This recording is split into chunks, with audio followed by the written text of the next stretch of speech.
We got those all covered up. Those are the 6x6s that are going to go around the top. There's 14 of them.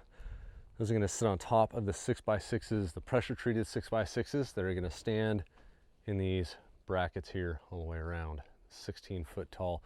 I don't quite know how I'm going to get those 6x6s, those 12 footers, up on top, 16 foot up. I haven't figured that out yet. Those are kind of heavy. You can tell some of them are greener than others. They have a little bit more weight to them. But we'll figure that out when we come to it. I do recommend, if you're buying lumber and you're not going to use it, at least if you're not going to use it soon, like in a couple days, or maybe in that day, definitely cover it. Keep it out of the sun. If you have any way of strapping it down like I did, have that bander, band that stuff together. That's going to help hold it straight. Keep it out of the sun, just to keep the sun from baking down on it and drying it out too fast. That's what makes it all warp. These aren't going to get used for probably, let's see, I'm not picking up my 6x6 uprights for 5 days, 4 days. And these will go on top of those after I get them upright and supported. So these probably aren't going to get used for about a week and a half.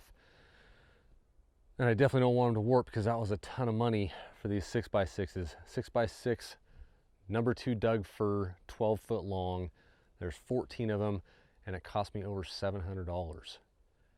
It's crazy. Building materials are going crazy right now.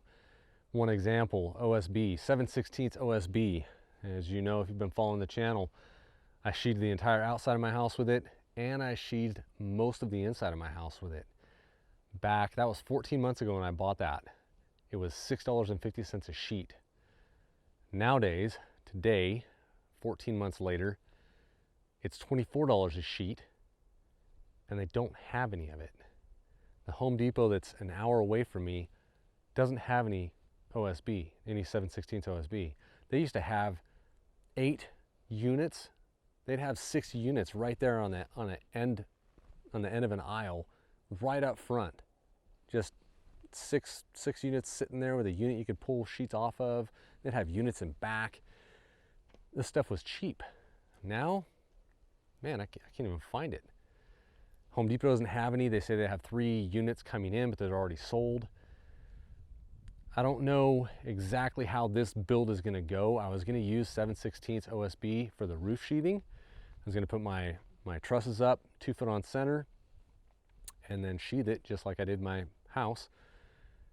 Put some underlayment under the roofing and put the roofing on. But now, without OSB, it might get a little interesting. So if you see me not using OSB and wondering why, I don't know if my area is the same as any other area. Maybe they're shipping all this stuff down to where the hurricanes are coming through, and where the, California and Oregon, there's big fires in California right now. Maybe they're shipping a lot of this stuff there so they can rebuild their houses. I don't know what the problem is. And last year, California had a lot of fires also. So I don't know. I don't know where this lumber shortage, the shortage of building materials, I don't know where it's coming from.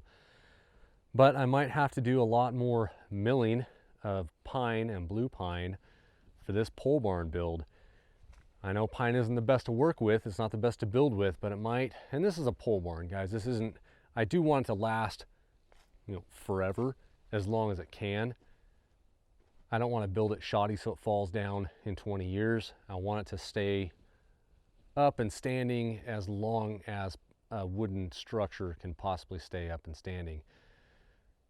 And I know pine's not the best thing to work with, but it might be the way we have to go, just simply because building materials are super expensive. And just a neighbor of mine that was kind of consulting me on how to build a pole barn, because I've never built one before, he was saying that usually you put your 6x6s up and you put 2x6 every 2 foot up the outside walls, and those are your purlins for your siding on your pole barn. Whether you're going to go metal siding or board and batten, however you're going to do it, you just put a 2x6 every 2 feet.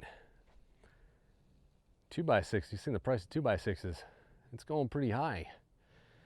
That's a lot of money in 2x6, or 48 by 36 foot pole barn. That's a lot of 2x6s going 16 foot high. So I don't know, maybe milling out some pine, 8, 10 inches tall and 1 inch thick. If the only reason it's there on the sides is to hold the siding up, maybe I mill out some pine and put it on the sides of the building to hold the siding up. So all these posts, all these sonotubes where the posts are going to sit, and they're all full of concrete, all the brackets are done. Took my string line down, took my little metal posts out so they're not sitting in the way. Hopefully I'm going to get my tractor up here today or tomorrow and try and smooth some of this dirt out, make it a little bit easier to walk around on. Let this concrete dry for 5-6 days, get really rock solid so it's not going to have a chance of cracking out or anything. And then we'll tilt those poles up on here and get this thing going, get it started. Hang out, guys. Until next time, go make something.